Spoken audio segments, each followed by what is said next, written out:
Kia ora, I'm Jane Yee and welcome to This is Kiwi, a podcast series brought to you by Kiwibank and the Spinoff Podcast Network. In this series, I'll meet with incredible New Zealanders who've achieved remarkable things, uncovering what makes them tick and the influences that have helped to shape their ideas.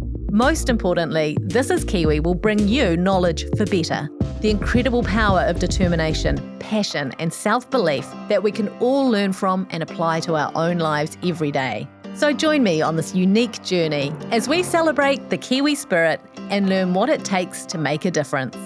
This is Kiwi, where ordinary people do extraordinary things.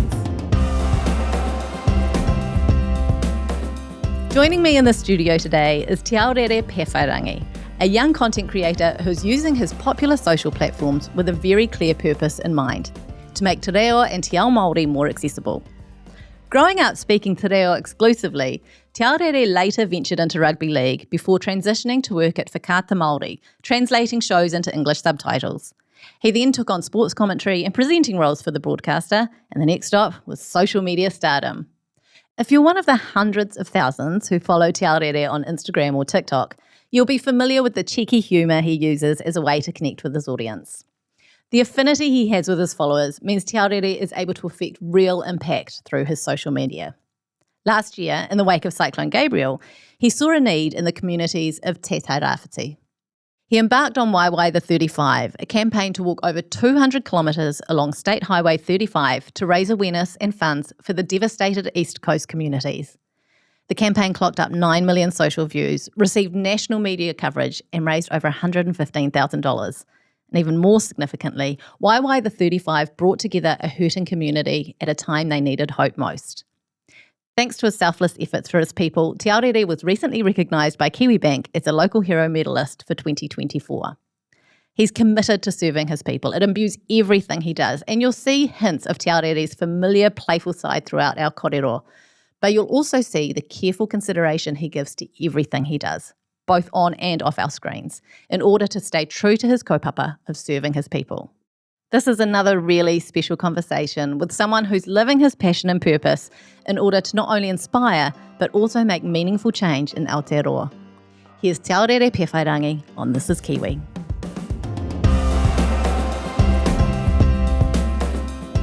Aorere, thank you so much for joining us in the studio. We're so excited to have you on This is Kiwi. I'll just give you an opportunity to introduce yourself first before we get into it. Tēnā koe, tēnā tātou, hikurangi te maunga, waiapu te awa Ngāti Porou te iwi, te whānau rua taupare te hapu. My name is Aorere Pēwhairangi.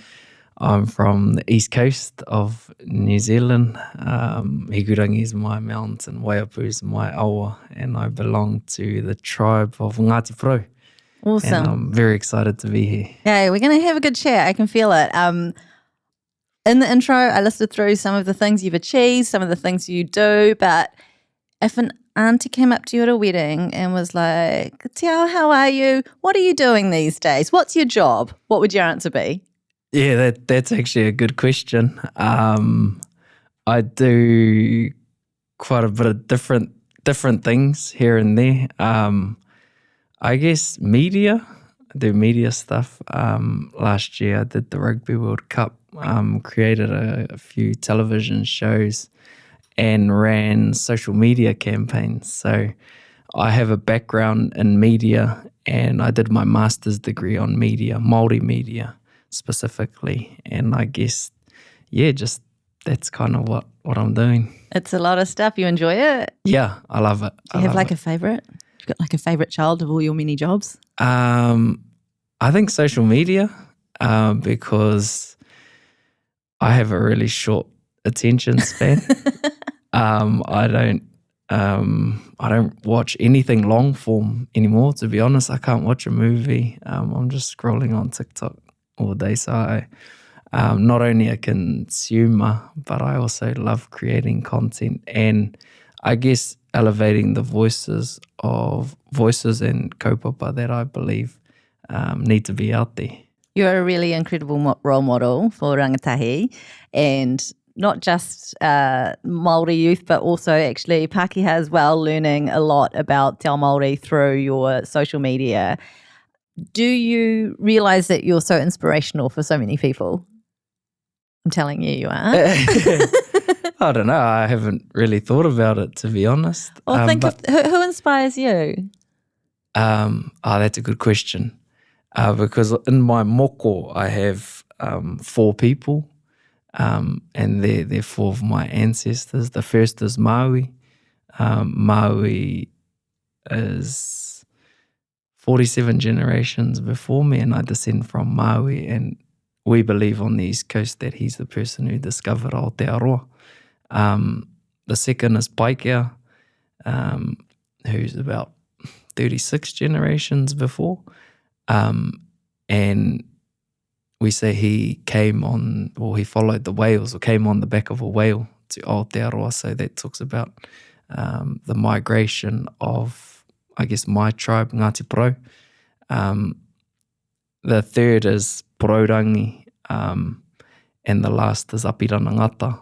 So I'm really big on storytelling, and not just storytelling in a modern sense, but pūrākau Māori.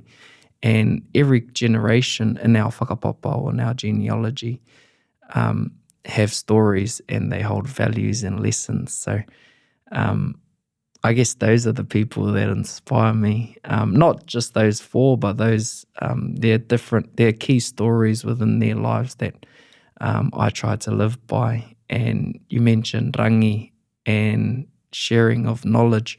One of my uncles, Dr. Wayne Ngata, he said, ki te kore whai hua tētahi atu I tō whai te mātauranga hei maumau te whai, which translates to, if no one else benefits from your pursuit of knowledge, it's a waste of time. So, like rangi, I guess I try to share what I learn, and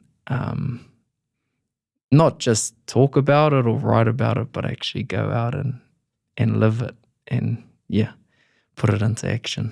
Oh, that's awesome. You also, particularly on social media, you're sharing in a way that's really entertaining and relatable for people, which is like the spoonful of sugar that helps the medicine go down, right? When did you kind of click onto that being a skill set that you had that really worked for people? Yeah, so I guess that goes back to Maui. Maui, if you were to ask anyone who knows a little bit about Maui, and you ask them what his most common characteristic is, they'd say whakatoi or cheeky. Cheeky guy, Yeah. But in Te Tai Rāwhiti, we have stories of Maui that he wasn't raised by his parents. He was raised by a council of tohunga, or I guess high priests. 3 tohunga raised him, and they raised him in te tapu o tua whakarere, or I guess ancient knowledge, or things that are quite tapu or sacred. That was his upbringing. And if I was to take those traits or look at Maui and that example that he set, he's either one end, he's the biggest clown, or he's most, tapu tohunga that achieved the great things he did in his life. So that's what I try to emulate through my content is, I tell jokes and make people laugh, but behind it all, it's based on whakapapa, tikanga, a couple years of research at Waikato University. It's all deliberate and it's all conscious. It's never, subconscious, and never, sometimes it's intuitive, but it's everything that I try to post on social media has a reason, and there's a backing. It's backed by, I guess, an idea that I want to communicate. And like you said, it's making it funny is, I guess, draws in a big audience to make it light, because it's it can be taumaha sometimes. Yeah, you are very funny, by the way. Very, very funny. I love your content. It's awesome. What keeps you motivated to keep pushing boundaries? I guess service. I read this book. Sorry, I'm talking about mātauranga Māori, but I'm going to go to Buddhism, and this book I read, and it's called Think Like a Monk. And there's research that says, they're the happiest people in the world. And at the end, the last line of the book, it says to think like a monk is to serve. So if I was to kind of dissect that idea that, okay, they're the happiest people in the world because they serve others. So for me to find contentment and joy in my life, I can do the same, and that's what I try to do. Things like Waiwai the 35 or Matariki or Mahi Kai or the Rugby World Cup, it's all to serve, I guess, my whānau or the language or things that I'm passionate about and things that I value or have that are values that have been instilled in me. So I guess that's what gets me out of bed in the morning, and I do hit the snooze button quite a bit. I'm a real night owl. But yeah, I try to make it work. I think I need to get in touch with your mum and ask her what the secret is, because I would love my sons. I would love for my sons to be sitting behind a mic one day and speaking the way that you are. It is so lovely and so important. And just the beauty of Te Ao Māori that I've been learning, particularly at my time here. So much we all can learn from it as well. You mentioned Waiwai the 35, and you actually, I have to say congratulations, because you've just received a Kiwibank Local Hero of the Year medal. Tell me a little bit about that campaign and why that was so important to you. Oh yeah, thank you first of all. Yeah, that was huge. That was really life-changing experience. Earlier last year, Te Matatini was held here in Auckland, which is our big kapahaka competition. Just right there. Yeah, just up the road there. And I was involved in the social media of it. And it was a huge success. And it was shortly after the cyclone. And one of my cousins who lives in Tokomaru Bay, that's where I'm from, on the East Coast, she calls me and she was like, I saw the content and I watched the kapahaka, or what they could connect to, and they loved it. And I was like, we were on a real high after it. And I asked her, how's it at home? Because I was aware that the cyclone had hit, and her tone just kind of changed. And she didn't say much, but I felt from her tone that it wasn't really good at home. And this is my cousin Juana Forrester, who started a school in her carport in Tokomaru Bay, because a lot of kids live in Tokomaru Bay, but they go to school in places like Ruatoria or Tolaga Bay or Gisborne. But because they were cut off, I think it was about 5 or 6 weeks they were cut off, she was, she had to start a school in her carport. And she said week by week more and more kids were showing up, and she's big on education. And I thought to myself, man, why haven't I heard this story? And she shared other stories. Why haven't all of these stories been told? Because I hadn't really heard anything kind of past Gisborne. We heard about, what had happened in Gisborne and in Hawke's Bay and up north. But I didn't see much coverage on the East Coast. And I felt kind of guilty. Like I was like, man, I'm up here in Auckland celebrating the success of Matatini, but my own whānau and hapu are back home cut off, struggling. And I was like, oh well, I have a couple 100,000 followers online. I have a master's degree. I have a bit of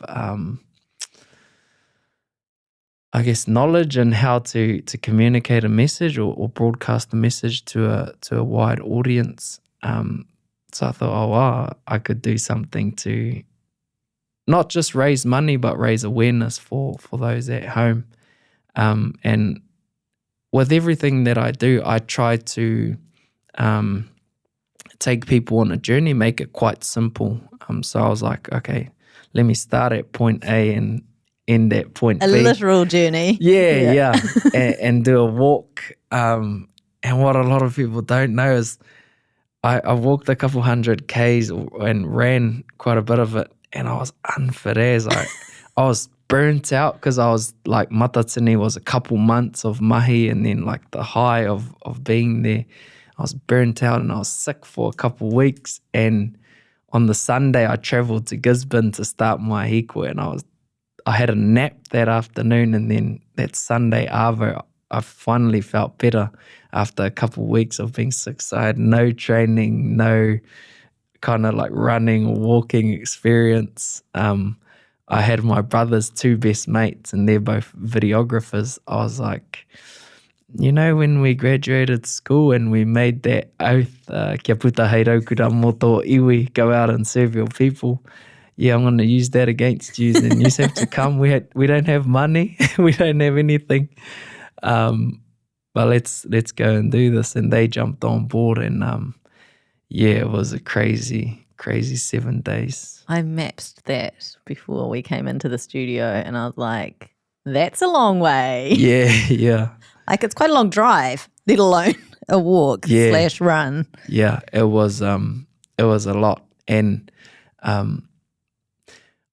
it wasn't physically, it wasn't it was challenging physically, but the biggest thing was mental and I guess fatigue, because I not only had to do the hikoi and the run, but we also had to put out content every day. So we were up until like 12 o'clock, 2 o'clock in the morning, and then I was up again.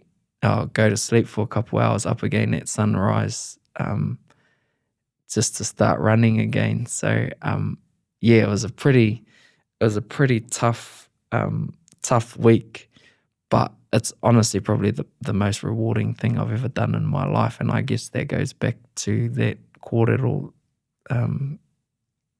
to live like a monk is to serve, and through that service I found great joy. And it's literally walking the talk, right? Like, it would have been easy maybe to like shoot a bit of content saying, hey, they're doing it tough, let's raise some money, here's a bank account you can donate into, right? But by doing what you've done, you've got out there and shown that you're putting yourself on the line. Here's an unfit guy going out and like walking for days and days and days on end. And I think, how important was it to kind of attach something, some like a hard graft mahi to the campaign? It wasn't just an ask for money. Yeah, I guess that's there's a kupu that one of my good mates, Mataha Kepa, shared before I started, and he said, ika koanga umu, which is someone who kind of sacrifices themselves for a cause. And I guess with Waiwai the 35 and being from Tokomaru Bay, there's kind of a saying or an ahua there is, don't tell me, show me. If you ever make a suggestion at a hui or anything like that, they'll say, don't tell me, show me. So I didn't want to just go and talk about it, just kind of be like an influencer about it. I actually wanted to do something and put myself through something to kind of highlight what others were going through. So we decided to do a hikoi, and my knees have, I developed ITB syndrome from it, which is like runner's knees. Wow. So my knees haven't recovered. Is that's your running career over? Yeah, which I'm happy to retire from. I'm sure the people of Te Tairāwhiti are very grateful for all your mahi, and I'm so sorry for your knees. I'm curious to know where like money sits in all of this for you, because you have done what we all would love to do, which is turn your passion into a career.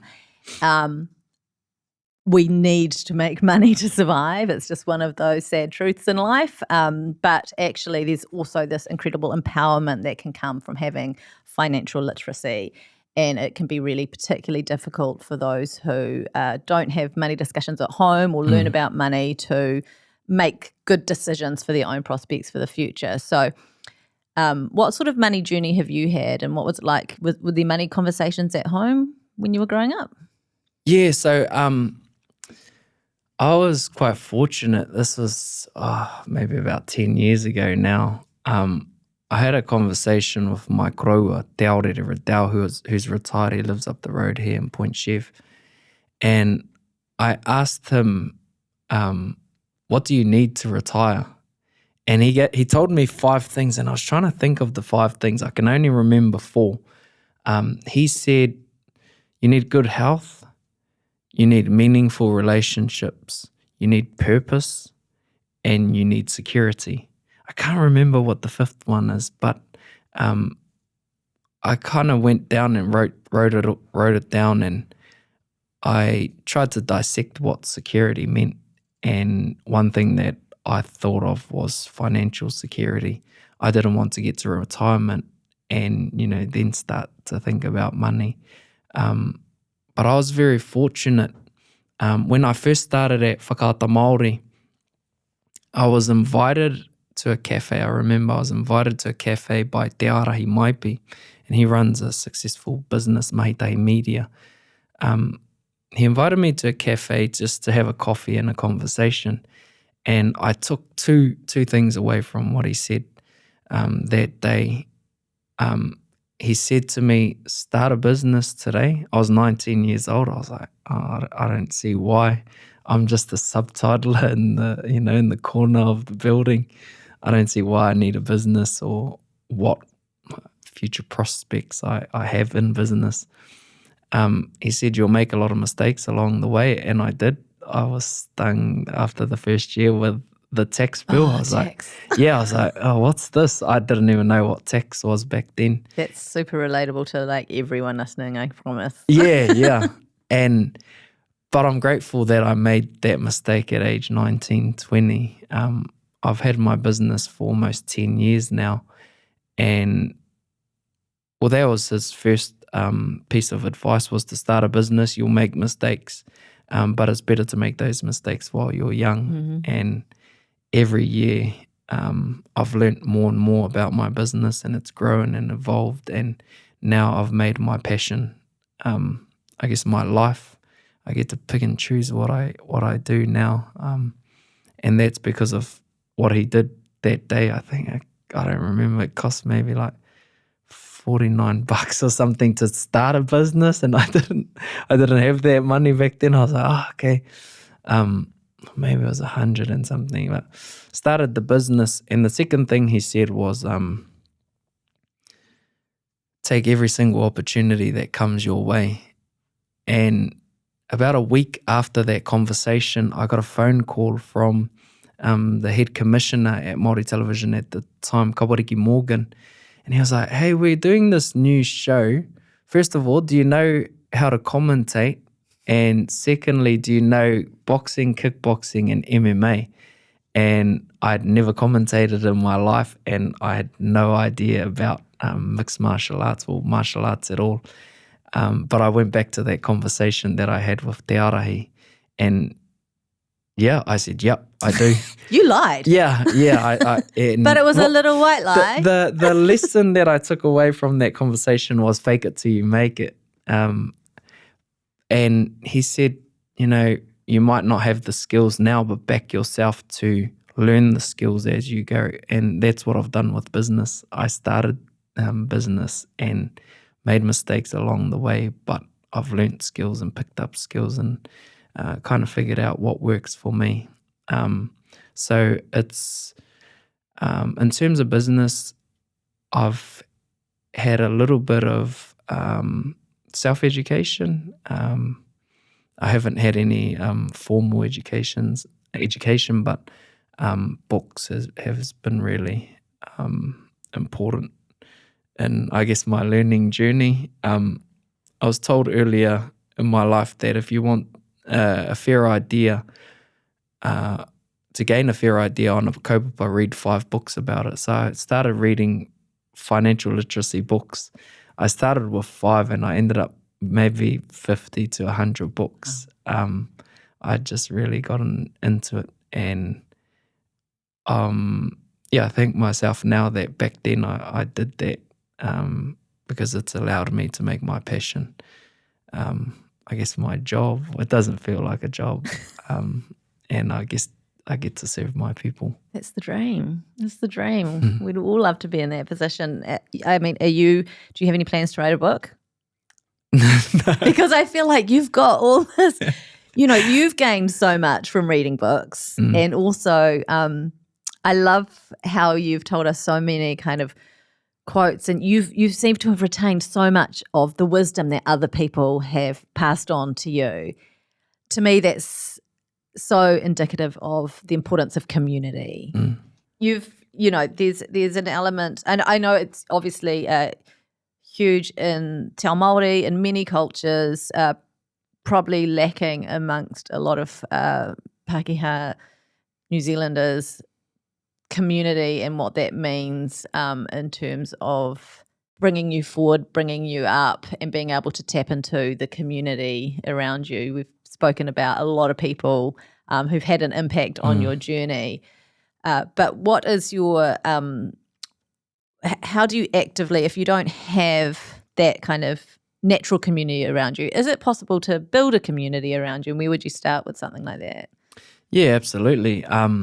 Where I would start, I guess there's a concept in Te Ao Māori that's a tohunga pia and a tauira.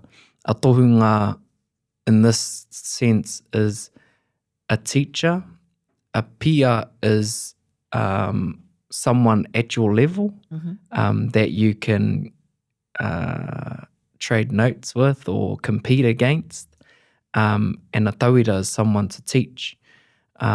And I guess that's what I try to do with everything that I do in life, and that's how I kind of build a community or find the right people. I try to find a mentor, a tohunga. I try to find someone who's like-minded or who's on the same journey as me, and they're the same part of the journey as me, that I can kind of ask, or you feel comfortable to discuss any questions that you might not want to ask a mentor. And you also need a tauira, which is a student that you can teach. And I read something quite similar in an MMA book that I read, that's what MMA fighters need. You need a mentor, you need someone you can compete with every day, and you need a student. And there's another kōrero in Te Ao Māori, or tauira. Tauira means student, but tauira also means example. So there's a kōrero, e noho tauira mai ka tū tauira atu, which loosely translates to remain a student until you become the example. So I guess that's how I try to find my community. And anything that I do, I kind of bounce around sports and hunting and fishing and, my hapu, my whānau. I try to find those things, those three things, a tohunga, a pia, and a tauira. And I guess sometimes you have to be smart with how you find those people. For example, when I got that phone call for that show, the kickboxing, boxing, and MMA show. Is that what you were reading the book for that you just talked about? It's quick bit of research. Yeah, I was like, bit of touch up. Looked into it, did a bit of research, and I remember I went to the audition for the part, and I was terrible. I wasn't that great at all, and I was really awkward with the other fella that I did it with, and they rang me and they're like, we've chosen you. You weren't very good, but we're going to put you with an expert who can teach you. And at the time I was like, oh man, can I choose who that expert was? And they're like, yeah, this is the list of people. And he's one of my mentors, and he's now a good friend of mine. His name's Mataya Kepa. And the reason why I chose to learn off him wasn't because of his, not just because of his commentating background, but also he was steeped in tikanga and reo and karakia and all of those things. He's a real expert. He's one of the big drivers behind the revitalisation of matariki, the ceremonial side of it, and the prayers of matariki. And I was living in a Navy house on the North Shore with my sister and her partner, and he was living in the city, and we would record in Pukekohe every Wednesday night.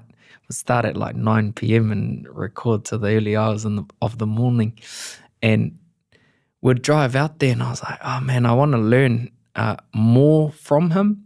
So what I did was I messaged him. I was like, bro, I'll come and pick you up and we'll drive out there together. So every Wednesday night, an hour from the city to Pukekohe and back, I would write notes in my phone, and I'd write questions that I wanted to ask him throughout the week. I'd have a think, and I'd come up with questions that I want to ask him, not just about commentary, but just te reo Māori and te ao Māori. And so I guess for 2 or 3 years I had access to, one of our leading tohunga of te ao Māori. I could pick his brain, and I'd try to bring it up casually. Oh, what are your thoughts on this? Or what do you know about... Quietly looking at your phone at the side of your eye. Okay, what's my next? Just to circle back to your question, I think that's important in finding your community. You need a mentor, you need a peer, and you need a student. And a student doesn't mean you have to stand up and teach in a classroom. It could be someone who's a year behind you that you can slowly, oh, this is what I learned last year, or this is what I went through last year. You don't, sometimes it's better to learn off someone who's a step ahead of you or a year ahead of you as opposed to someone who has 50 years of experience, because sometimes it's more relatable. Yeah. And it's a good reminder to yourself as well of where you've just been. Exactly. That's really cool. And I love that, when you got offered the gig, you were given a list of people to choose from, because that's empowering for you, but it's also recognizing that, different people kind of provide different things. Absolutely. Yeah. And throughout, I guess, my learning journey, I've had different mentors, and I've kind of positioned myself in a way to learn as much as I can. The last year or so, since Matariki Rangi has been a real mentor to me, and I've taken a lot from him, and hopefully I provide him with something on, I guess, the social media side of things. But we do laugh, and we do have a good time, but I'm always sitting there, I'm always observing, and always trying to learn off people that I want to be like and I want to emulate. Yeah, it's really admirable the way that you look for opportunity in everything. Those car rides you saw as an opportunity. You must have had some challenges along the way. I know you had a head injury at one point, which is, proven challenging in terms of getting up in the morning. But what are some of the other challenges that you've endured that have helped create some resilience in you? I had a head injury, and I've had a sporting background growing up. I played touch and rugby league, and I was contracted to the Parramatta Eels and thought I'd be an NRL player, but I got a head injury about 10 years ago now, and I had to retire from contact sports. So that's probably one of the big challenges, was coming away from my passion and what I loved growing up, and finding, I guess, a new passion. And I guess that's what I'm doing now, is kind of going back to te reo Māori and tikanga Māori. But I think one thing that young kids or young Māori or anyone in general can take away is that if you have a dream, if you have a goal, go and do it. Mine is to promote te reo Māori and tikanga Māori on social media, and we know social media can be pretty ruthless. I get some comments all the time, every day you get negative comments. And there's a kōrero in te reo Māori that's te mūrau a te tini, te wenera au a te mano. It doesn't matter what you do, you'll get praised and you'll get criticised. So if you have a dream and if you want to do something, go out and do it, and don't let anyone stop you from doing it. I have this this quote that I created. Well, it's half taken from a story and half kind of creative. The first is taihiti tai wawa, tai whakaeatia. Taihiti translates to it's extremely difficult. Tai wawa is it's impossible. And tai whakaeatia is go out and achieve it anyway.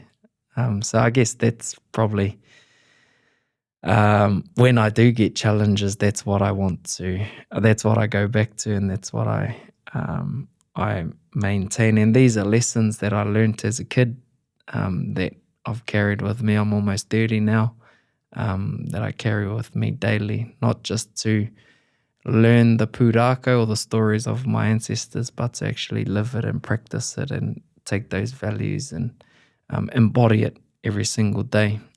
So it's good to go back to your question. I guess, one of the challenges that I still struggle with is putting myself out there, and you're open to criticism. But I think, I focus on the positive. That's where mindset's so important, right? Yeah. You can have 1,000 positive comments and one negative comment that can ruin your day. It's just focusing on if you believe your kaupapa is right, and if you believe what you're doing is for a better purpose or a better cause. Tai whakaiatia, go out and do it. Amazing. I mean, you talk about following your passion, following your dreams, and there's obviously no better time to start doing that than right now. Yesterday. So, yesterday. If there's one thing Kiwi could do this week to make a start in achieving their goals, what advice would you give them? What would that one thing be? Is to start. I go back to the story of business. Te ara, he said to me that they go back to your desk and start a business today. You'll make mistakes, and I did. But I thank myself 10 years later that I made those mistakes 10 years ago, and I'm much better off for it now. So start. And there's another book. It's called Atomic Habits. It's quite a popular book. I think it can be a lot shorter. Simplify everything, right? No, it's really simple, but it kind of drags on. But anyway, this Atomic Habits is a concept in there called habit stacking. And what I mean by start is start with something small. Like, for example, what I habit stack every single day. The first thing I do when I get up is I brush my teeth, and then I acknowledge, that's the first win that I've done today. Second thing, I go back to my bed and make my bed. Oh, I need to send my kids your way. I need to get my kids this book in the very least. And it takes time. You have to slowly build or stack your habits. It starts with brushing your teeth, and then you go to making your bed. And then after making your bed, go and have a healthy breakfast or go and do some exercise. And then after that, you feel good after the exercise, and then have a healthy breakfast. So you start with one thing and you try add a healthy habit. And I think that's quite important. I'm really big on routine. And if I was to give a message or a piece of advice to anyone, is to start with one thing and acknowledge that win every single day, and then start stacking. Once you've got that one thing down and you've got that in routine, and you're not even thinking about it anymore, you can add the next thing. That's awesome. Thank you so much for joining us today, Te Aorere. I mean, it's just been such a pleasure to have you in the studio. I feel like I've learned so much. You are wise beyond your years, and we really appreciate your generosity of knowledge as well. This is Inspiration. This is Te Aorere Pēwhairangi. This is Kiwi.